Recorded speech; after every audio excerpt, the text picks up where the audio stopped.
ошондой эле өзүнүн жоопкерчилиги чектелген коомдордо мыкты жетекчи болуп иштеп жүргөн, элге чоң жардам көрсөттү. Мына кечээ гана сүрүктүү эмеде билим берүү бөлүмүндө 100 окуучуга өзүнүн жыл сайын адатка айланган 100дөн ашык окуучуга жыл сайын өзүнүн стипендиясын берип аткан, өсүп келе жаткан жаш муундарга өзүнүн чоң салымын кошуп жаткан сиздердин астыңардагы биздин мыкты жаш жетекчибиз Мырзали Улузамирбек сиздерди куттуктап келип отурат. Кол чабуулар менен биздин азыр алдыбызга жаңы жылдык маанай менен сиздерди куттуктап келген Замир мырзага сөз берүүгө уруксат этиңиздер.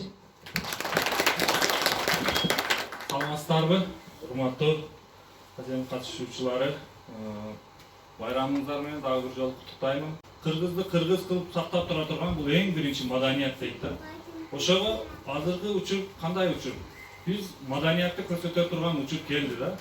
Ушу маданиятыбызды көрсөтүп, биз мактана турган адамдарды чыгарсак, жаштарга туура жол көрсөтсөк, биз азыр эме кылсак, бирөөдү мактанып көрсөтө турган адам чыга элек да.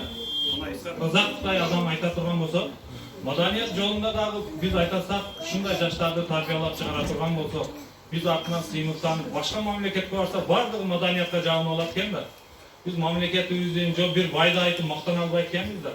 Ошого ушу маданиятка көңүл бурулбай атканы, Кудай буйрса мындан ары дагы маданиятка көңүл бурулса, чең жетишкендиктер болот деп ойлойм. Сиздердин талантыңыздарга өркүндөй берсин талантыңыздар. Ушул мамлекетке Кыргызстандын бүтүндүгүн сактап калып атканга сиздердин дагы чоң салымыңыздар бар. Дагы бир жолу чоң рахмат байрамыңыздар менен. Чоң рахмат Замир мырза, сага дагы ийгиликтерди каалайбыз. Эл үчүн, сүрүктүү үчүн өзүнүн канчалаган соопчул иштерин жасап атабыз. Кудай буйрса, мына биздин маданият сарайына дагы, маданият бөлүмүнө дагы биздин жеке ишкерлер азырдан салым кошобуз деп ушундай келип алып турушат. Азыр дагы өзүнүн белектери бар экен. Андан кийин Исмантул байчы.